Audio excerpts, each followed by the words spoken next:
Hi, everybody. I'm Dixon, I'm Jose. and welcome to the January 2021 episode of Southwest Side Stories. All right, so we've got a really good episode today. We're talking to Cosmos from the Chicagoland Food Sovereignty Coalition. They are a group of mutual aid groups that comes together to help address food insecurity. Jose, you're going to be talking to Cosmos. What are you interested in hearing from him? I just briefly, been in touch with them. So I'm excited about learning more about the mission statement. Chicago has food deserts and a lot of food insecurity and homelessness problems, and addressing that. It seems like there's a network of different community groups working to address food insecurity in their respective communities, using hubs and logistics together. So I just kind of want to hear the story of how that came about.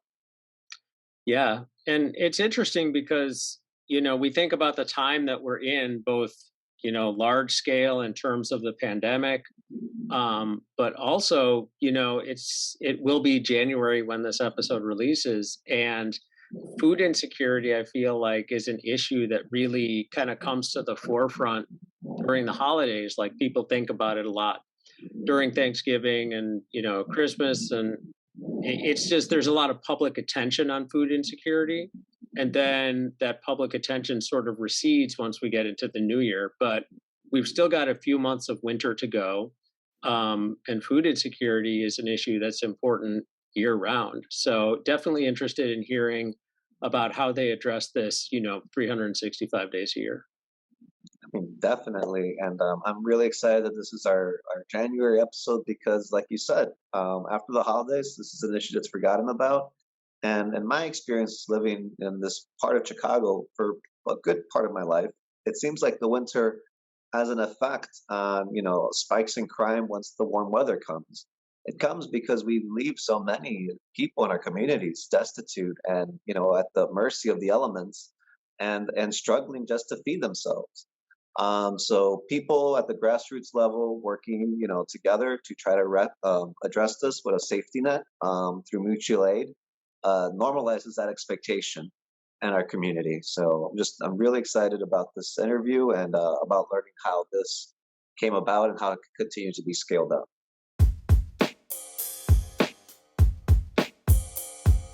So my name is Cosmos Ray. I use he, him pronouns. I'm with Bronzeville, Kenwood Mutual Aid. And I got started on this journey probably back in March of 2020. There was is a prominent activist named Kelly Hayes who put out a call to action across the city. And I think a lot of us responded to that. And then from there, the Chicago Mutual Aid Solidarity Network had different delegates, spokes, however you want to refer to those folks as. And they started kind of canvassing that list and then kind of tried to cohesively put people together. So based on neighborhood, I guess. And from there, I think around April, the Bronzeville Kenwood Mutual Aid Group, April of 2020, started meeting regularly and doing some base level organizing and grounding. And then, not much longer after that, end of May of 2020, obviously George Floyd was murdered, which was an impetus for a lot of action. And so here on the South Side, we saw a lot of states of martial law, is what I would refer to it as. The mayor had brought in streets and sanitation trucks.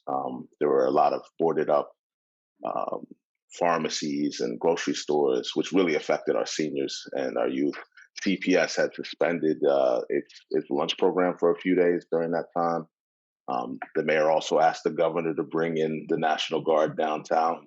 But it was a series of events that were happening, and I think that really started a lot of conversations across the city. And so a lot of our North Side comrades were kind enough to bring down food and supplies to offset some of the gaps created by that period of time and some of the mayor's reaction to it. Also, CTA, I think, also put a curfew on some of the services. Again, that affected a lot of our seniors. So That was an interesting time, but it also just showed a lot of solidarity, which we speak to a lot. It's solidarity, not charity, and so I think that was kind of the mobilization of a lot of our work. And then around that time, we started kind of talking to neighbors more directly about their needs because there was more opportunity to do so, and that led to a lot of our food sovereignty work here in Bronzeville and Kenwood. And at first, we were buying groceries for folks like directly and going taking a list, but that became a little cumbersome. And for like in terms of people power, it wasn't really sustainable. So then we started doing pop ups or just mass deliveries on certain days. I think a lot of us across the city learn different ways, and I know Graciela has a lot of wisdom to shine on this. But yeah, we definitely started there. I think like a lot of mutual aid groups, we try to be mindful of all facets. I think this is like a holistic kind of process, and there's a lot of intersections, whether that's with the carceral system, whether that's with housing and our houseless neighbors.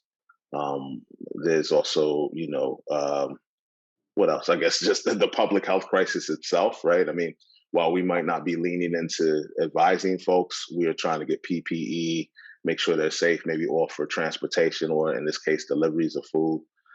So I think that kind of those things gave us a grounding point and gave us some like direction. Then with the food sovereignty work, I think over the last year and a half, that's just created more and more relationships. And I think we've realized in many neighborhoods, but I know we realized here in Bronzeville, Kenwood, that we weren't able to really procure enough food on our own. And so we started talking to comrades around the city and trying to work with different policymakers or different resources, whether it's nonprofits or whatever, to see if anyone had extra surplus to share. Hi, I'm Graciela Guzmán. My pronouns are she, hers, ella. I organize with Belmont Cragin Mutual Aid, and really similarly to Cosmos, Belmont Cragin Mutual Aid really came to be out of that call that Kelly Hayes made. And so organizing around our community began around February, March of 2020, but really started picking up speed that summer. Belmont Cragin was one of the communities that had the highest active COVID rates. And so at that point, we were working with about 600 families that at any given point had active COVID cases. And we were dealing with all kinds of structural issues, things from multi-status families that had various immigration statuses that were trying to figure out, for example, how to get COVID resources in a way that they felt safe and was culturally comprehensible, and like really taking some of those resources in Belmont Cragin to task because of the experiences that some of our neighbors were facing. Certainly, I think Cosmos's points around food insecurity, that continues to be one of the main ways that we organize our mutual aid in Belmont Cragin. But even that within itself really taught us a lot about just some of the lack of care around our senior population and our families with special needs. A lot of our families really were, I'm going to say, let down by the ways that pandemic response aimed to serve them, specifically in the utilities and rental space. A lot of them would say, hey, like, yes, I absolutely need to eat. But if we're not talking about the fact that I'm not going to have electricity tomorrow, it doesn't matter what you bring me because it's going to be spoiled. Or it doesn't matter if you bring me food on Tuesday if I don't have gas on Friday and I can't cook. Or it doesn't matter if you bring me food on Monday because I'm going to be out of here on Saturday if I can't deal with this tenants' rights issue. So I think for us, to Cosmos's point, that food insecurity space, it's certainly like one of our primary human needs that really brings neighbor to neighbor. But it's also one of the vehicles that people are able to kind of tangibly say, and here are all these other needs that intersect with what I'm going through. And so for us, that's really brought us into other forays of advocacy and organizing and popular education, just to make sure that we're addressing the multifaceted ways in which our neighbors are just in need. I think that the question too was like, what brought me into this? And so I've predominantly been a healthcare organizer all my life. And a lot of that really comes from my own experiences as the daughter of immigrants. I grew up in Los Angeles as the daughter of immigrants that had escaped the Salvadorian Civil War. So I say that because I think Cosmos does a more brilliant job explaining this, but the history of mutual aid in itself is long and complex, and beautiful, right? There's a really long tapestry of these great examples throughout our history. But I say that because in a large part, my own family got to subsist and thrive and survive because of the community-based mutual aid that we saw. And those tenets and values were things that my family taught me. So it could be, for example, we have an overage of bean, the family across the way has the overage of rice, we're going to do a little bit of swapping. That happened a lot. But it could also be, hey, Graciela, you can now read in English, so guess what? You're going to be opening mail for people. You're going to go translate at the health center. It was going to be, hey, like there's 5 of us kids, you're going to babysit because so-and-so needs to go interview. The point is, we saw a lot of that cooperation, not only as a way that really allowed us to build community in a space that was new and foreign and scary for us, but that really allowed us to meaningfully share our talents and our bounty, or however limited it was, in a way that transformed our community. So I say that to say, because I think that's also the beautiful part of mutual aid. It doesn't look any one way.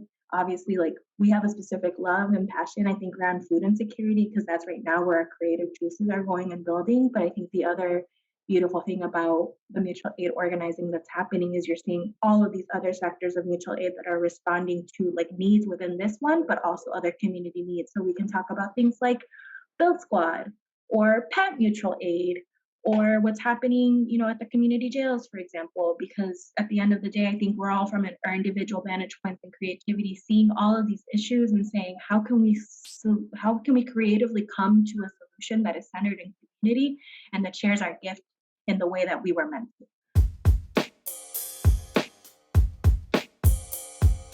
This is a neighborhood podcast, so I did want to quote neighborhood philosopher, Mr. Rogers, who said, in times of crisis, you look to the helpers, and you try to either emulate the helpers or you try to help the helpers, and you guys are the helpers to emulate. You guys also give your respects to the helpers that you guys were inspired to emulate. So all of that just to highlight that in our community we have really felt like our local leaders, our state leaders, our federal leaders have really pushed this notion of personal responsibility onto COVID. This is a pandemic of the unvaccinated, and there's this big push to make an out group so that we go back to doing this, to violence and loss of life in our city. And I really appreciate that you guys are saying, no, that is not necessary. It's not, we're going to take time out of our personal lives and make sure that doesn't happen. And we'll keep people alive in mind, body, and soul by, all the problems that keep coming up that, as, some leaders will say, just deal with it, make your plans, you guys are like, okay, we'll find something to help you with that. We'll try to meet that moment. It seems like a very taxing philosophy, though, to try to keep alive during these times. I know that I've been involved in community local organizing, and if you're in it for a year or more, it's a huge weight sometimes. So before we get into the details of like the food programming, how has that been within coalition work across the city? You're working to keep other people in the city alive and hopeful. How do you guys stay alive and hopeful? And we can maybe go backwards this time. If you want to start, Graciela. Yeah. So, I think to your question about just the difficulty, I think even just your initial framing, right, about what the city is doing as it talks about, you're going to hear my rant for a second, as it's talking about like, this is new normal, or let's talk about reopening, or really what it's doing by centering capitalism as opposed to the needs and lives of people, right? Where it's shifting individual responsibility to avoid accountability and gaze on failed policy and its failed role as government.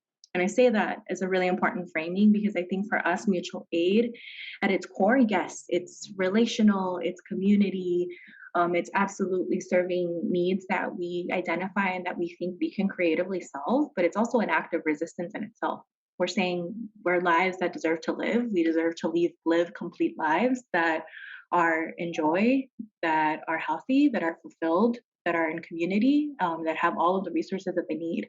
And if you're not going to give that to us, we're going to seek that for us, but we're also going to put public face on, what is the failed policy that is happening.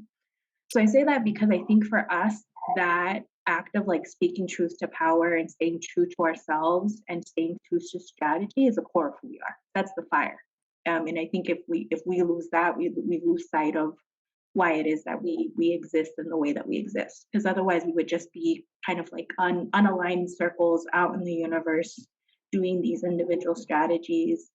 But really, what we do in mutual aid is saying, if we take all of these gifts, if we take all of this vision, if we take all of this energy and work collectively, we can make an impact that is bigger than ourselves.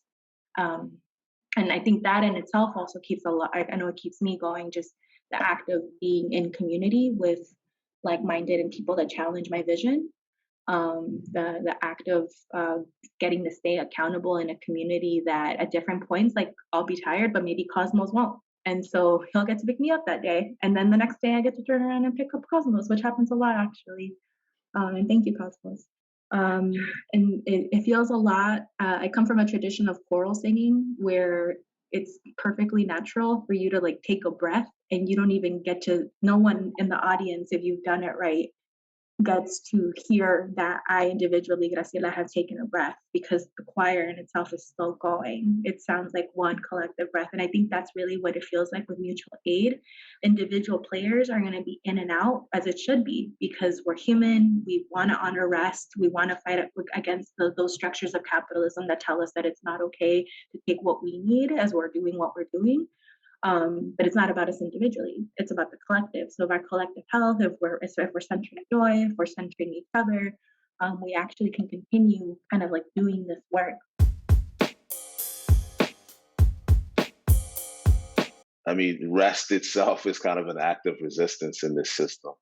And we see that with folks that our labor or our bodies are our commodity in the system, so if we don't take a break, we'll probably not be whole, or we might be hurt in some way, harmed in some way. And then at the end of the day, the system doesn't care, So I think a lot of this is systemic, but I think to Graciela's point as well, leaning into like hyper local relationships, especially with our neighbors, who a lot of them people have ignored, especially politicians and people with power have ignored a lot of the wisdom that exists all around us.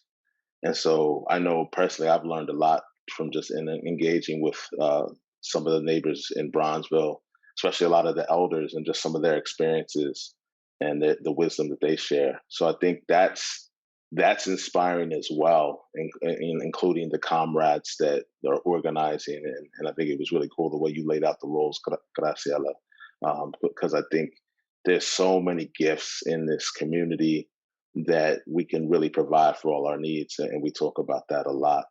I think we could probably sum up governments as either overwhelmed, incompetent, corrupt, or maybe just have a legacy of oppression built in, this conditioning. And so for whatever reason you want to choose, there's a lot of points of failure in our system, from the state, federal, local, tribal, whatever it is, around this so-called great nation. And so I think we have to work with our neighbors, because no one else is really looking out for us right now.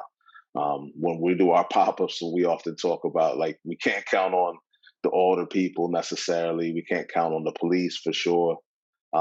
So we have to think about how we can work together. And we've had a lot of really generative conversations with neighbors about this. And I think it takes time to really redirect some of that energy. But it's been amazing in the last 2 years, a little less than 2 years, how much people have rallied and said, hey, you know what? I'll actually volunteer today. I want to help serve our neighbors today. And we've seen where a lot of the organizers, that so-called organizers that are part of, like Bronzeville, Kenwood, for instance, they maybe, can step back and let the so-called neighbors, steward the pop-up that day. And I think that's a more sustainable model. And it speaks to your point, Graciela. It's like, we can't keep doing this 24/7 like this system tells us to work, right? So if all of us kind of add a little bit of energy to this, it'll be a lot easier for all of us, right? And then we can get rest when we need. And then, the next generation will come and they'll do the same thing. So I think that's part of, how we are able to get some rest. I think personally, it's something that I'm kind of deprogramming from, because I've been taught to like nose to the grindstone. You got to grind, right? I mean, I hear that a lot. And that's something that I'm trying to deprogram from. So I think this community has taught me that a lot. And then there's a lot of, practices of self-love, radical love, that allow me to kind of say, hey, let me take a step back and do some self-care today. And that's been, I think, really important. In fact, our group is kind of taking a pause right now and trying to reassess how we're serving our community, how we're doing our food program, how can we refine, how can we regroup and rejuvenate, how can we recruit more neighbors to say, hey, do you want to take this? How can we support you? I think those are like long-term sustainable kind of goals that we have in mind. And I think that's another way that we build, I guess, sustainability. I keep saying that word, but yeah, just the ability to keep going and get some rest individually. It sometimes feels like the government's job is not to let that sense of solidarity across our communities and schools and city and across our state be an expectation. That becomes unsustainable because of the material breakdown over the people that are in charge of it all around us. So just thank you guys for, I've seen and I've explored this history in Chicago. This happens, often, but it's hard work. And that you guys have brought it to this point. It just really speaks to your strength of character and of this movement's ability to keep people alive and influential during this work. So thank you again. And now, Omicron is kind of spiking, across the country, and we have been in this pandemic for 2 years. We see, the federal government kind of just pushing, vaccines for all who want them, and letting it play out that way while trying to say that the pandemic's over. How are you guys readjusting and expecting to address that in 2022? We can maybe go backwards again. Cosmos, want to start? I'll take a swing at it, although I definitely defer to the health expertise of Graciela. I could say that, to your point, Jose, I think there's been, I would say, some bad messaging from whether it's the CDC or Fauci or, local governments to get us to feel more comfortable, to return to some sense of normalcy. And I think we all want that, but it's also the reason it seems like the bottom line is for us to be able to continue with our labor, for them to continue with making profit. And so therefore, we just saw the recent update where if you're, I think, asymptomatic, you can now go from 10 to 5, right? Is that right? Okay. And then there was supposedly the Delta Airlines CEO had written a letter to the CDC. I don't know. I haven't confirmed all this, but it seems like it was somewhat of a smoking gun that said that they literally lowered that kind of quarantine period for capital, to make sure that they can have more workforce and they can get more planes in the air. And it seemed like Fauci even echoed that, I think, on CNN. So I feel like it's kind of this tension of, okay, this is a novel virus and there's going to be a lot of research ongoing. And so there's going to be updates that maybe tweak the last method, right? Or the last protocol. So that makes sense to me. But then there's also this like kind of brutality from a capitalist system that's like, yo, we need y'all to keep working. And if you get sick, it's your fault because you didn't get vaccinated or you didn't do this. It's all personal responsibility. There's no policy like Graciela was saying earlier, and limited resources. I mean, I guess they're like, hey, we have a bunch of vaccines, but I mean, if you try to get tests right now, it's hard to find these rapid tests. I've seen around the country, there's lines as long as 4 or 5 hours to get a test. That doesn't make it easy for people that might get fired if they're late after their lunch break, right? So I don't have the answer, I guess, Jose. That's why I wanted to frame it this way, is I don't have the answer. I think I can point at some of the points of failure. And I think what we're going to do is what we've tried to do is listen to people that are in public health and do our due diligence to be smart, wear masks, wear the appropriate masks, try to be, in the right amount of distance or whatever is mandated. I try to listen to personally. And I think our community's done a great job of like trying to be very cautious and really going back to community care, really care about the community. So, okay, can we get more masks for our community this day?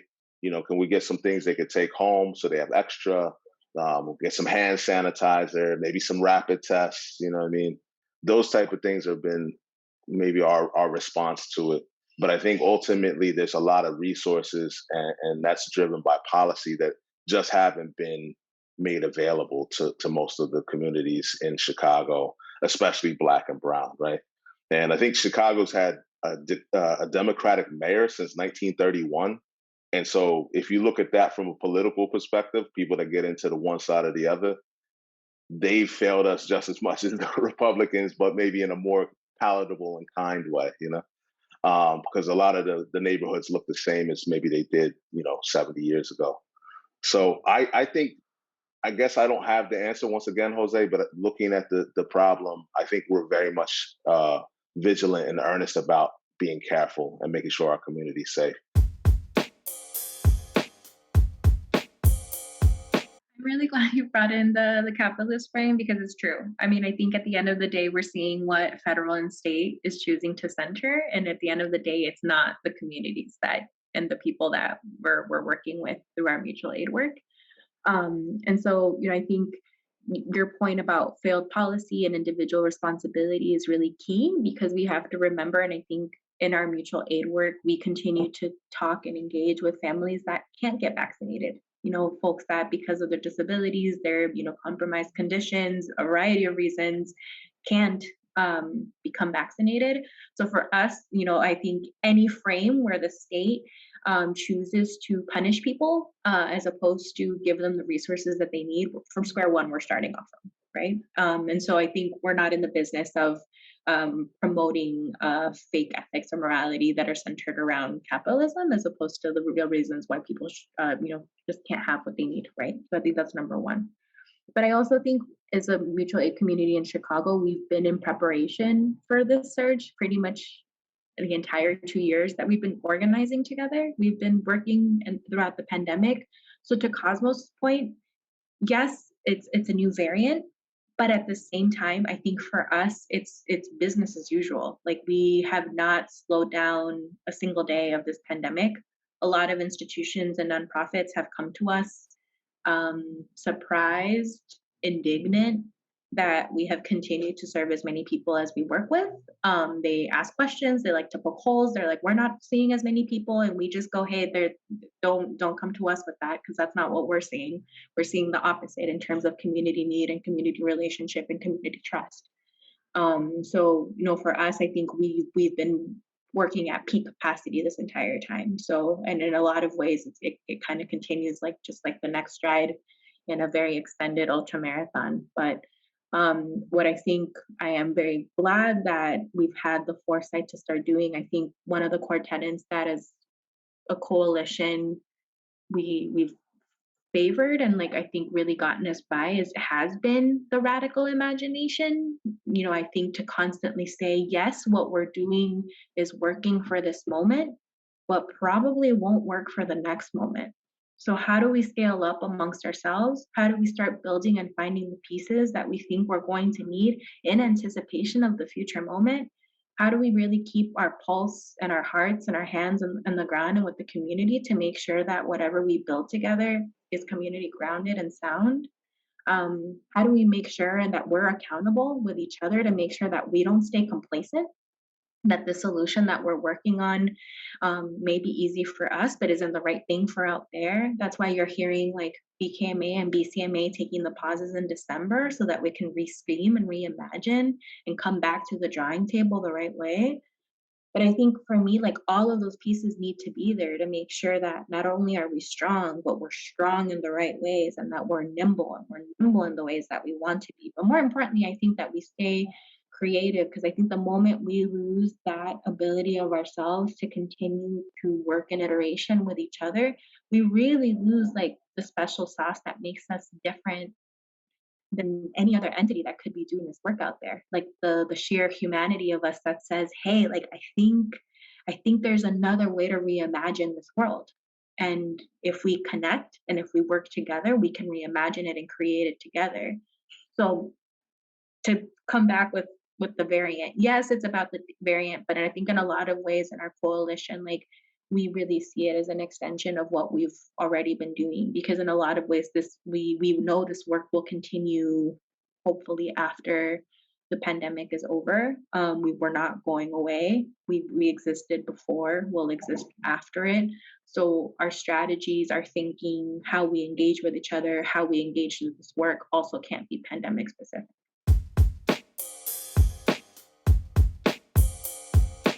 For the public, seeing is believing for many people. Where can people find more of your work, where they can see you guys at work? How can they get involved? I guess, and what would you ask the public right now, anyone that's watching? Open it up to both of you guys. Whoever would like to start. I could hop in, I guess.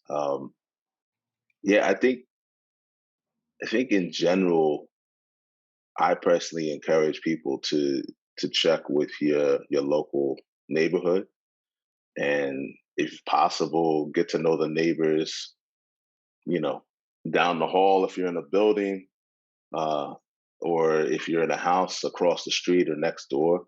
And obviously, some of us are more introverted than others, and I don't think there's anything wrong with that. But just making yourself present and letting your neighbors know, like, hey, if you need something, I'm willing to help, or let them know I'm going to the store. I know maybe you don't have a car. Did you want me to pick you up something?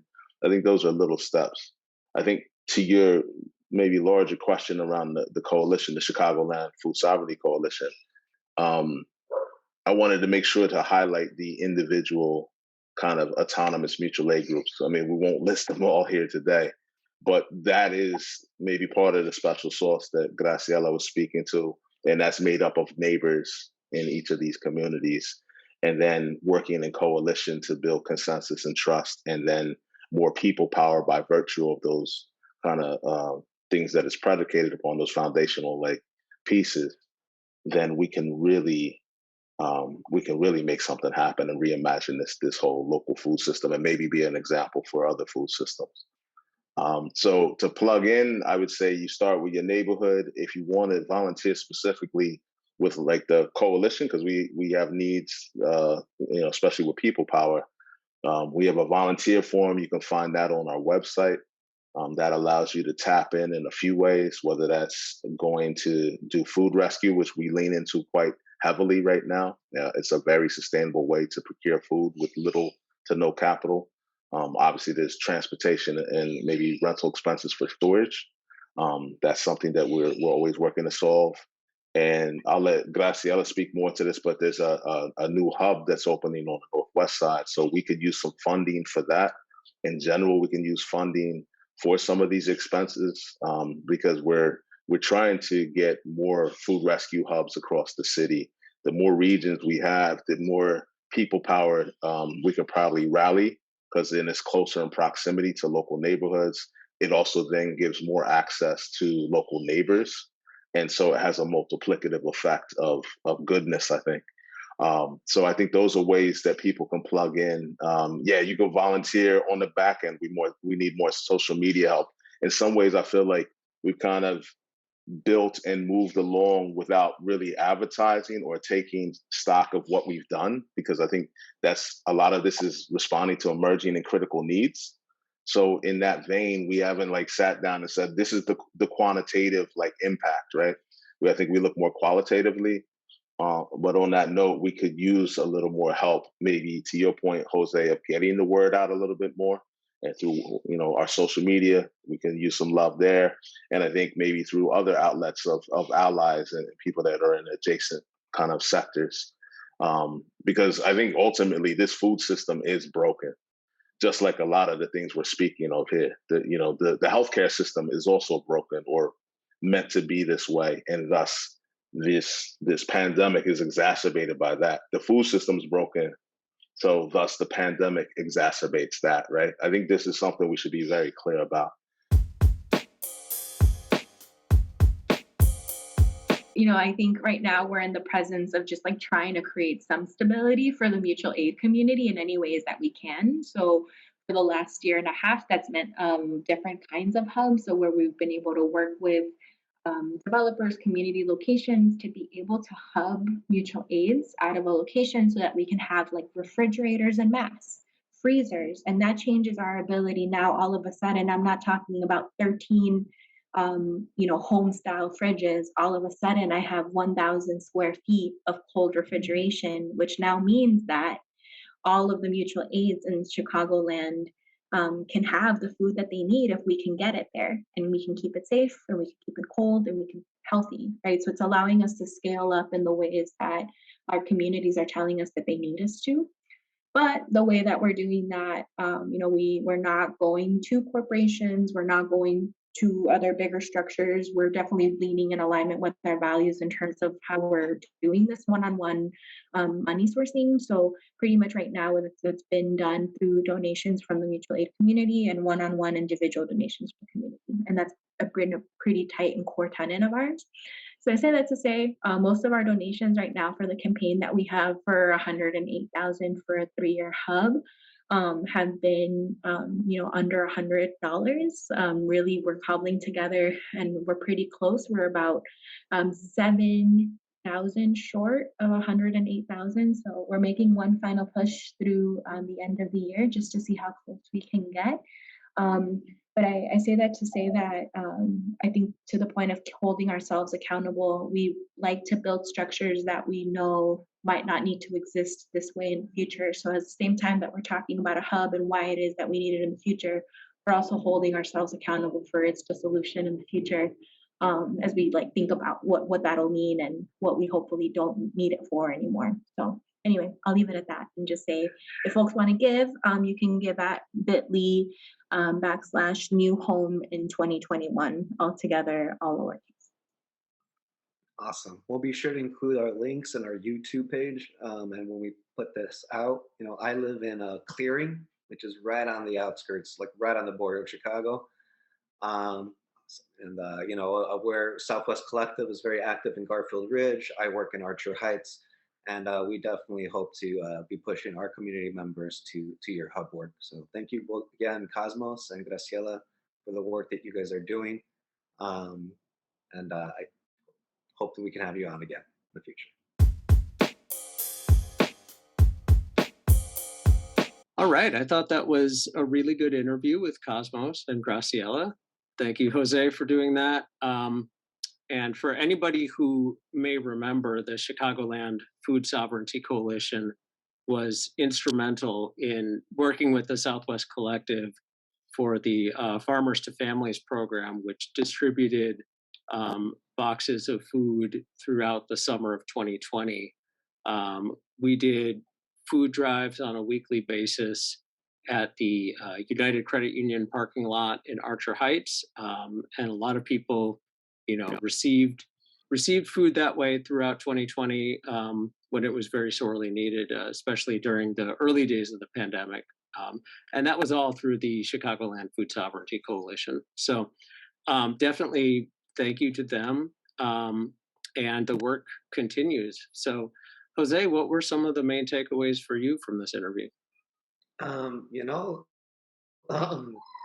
Just the amazing distribution network of different levels of support that got organically built up in Chicago is pretty inspiring. You and I were kind of chatting, right before we started recording. Just this is a really inspiring model, but it's still, it like you mentioned, the farmers to the table program, that was like a U.S. aid program.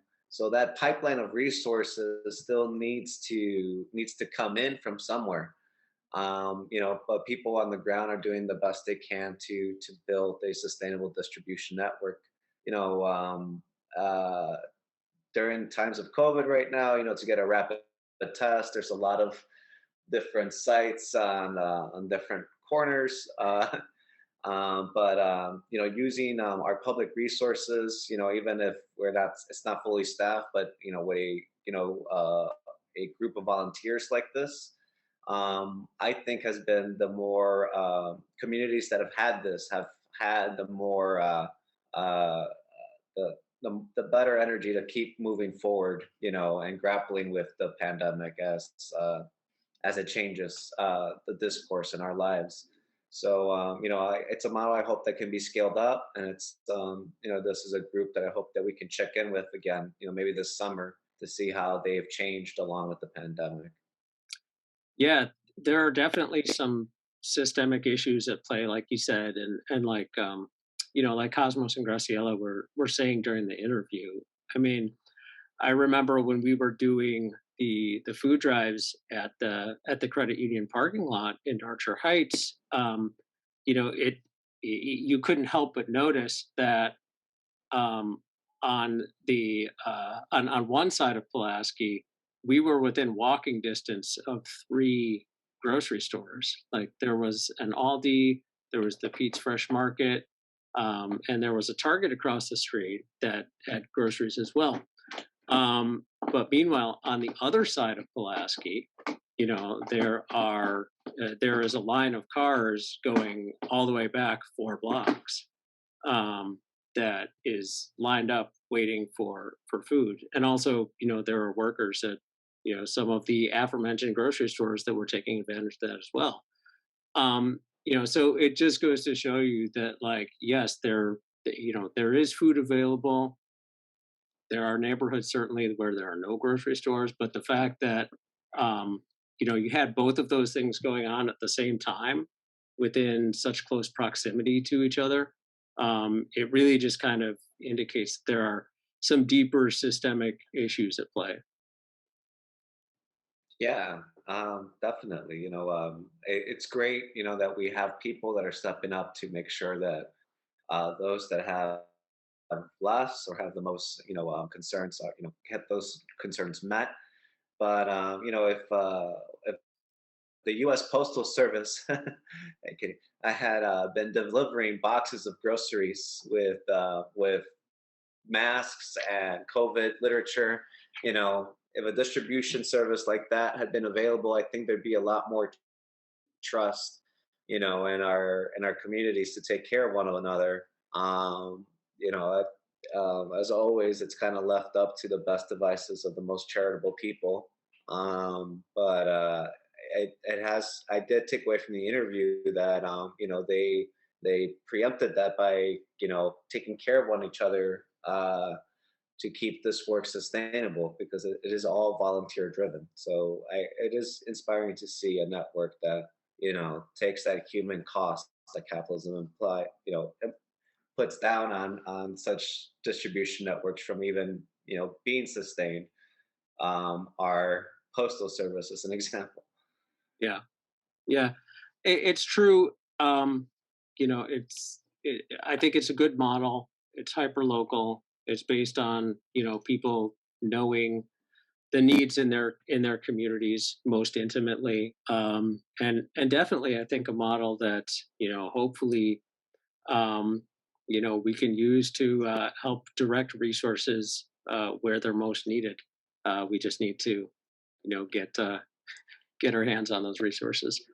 But again, the work does continue. So we do have the Southwest Collective has another initiative that's coming up, working closely with the Chicagoland Food Sovereignty Coalition, and this is going to be a farmers market that's going to be starting in January 15th, from 1 to 3 p.m. at the Garfield Ridge Baptist Church, and that is just a little bit just a little bit north of Kennedy High School. So the Garfield Ridge Baptist Church from 1 to 3 p.m. on January 15th, we will be giving away 50 bags of produce. And this is going to be, focused on fresh produce, which was something that was sort of lacking in the previous food drives that we did. So the quality of the food, obviously, very important as well. And then, the goal will be to have these farmers markets on roughly a monthly basis throughout the year through September at least. And then we'll see how things go throughout the year and then potentially after that. But again, the work continues. It evolves as need be. So if you or anybody could use a bag of fresh produce, please do come by Garfield Ridge Baptist Church on January 15th from 1 to 3 p.m. Yeah, there's a lot of links in our description box below. Please get involved.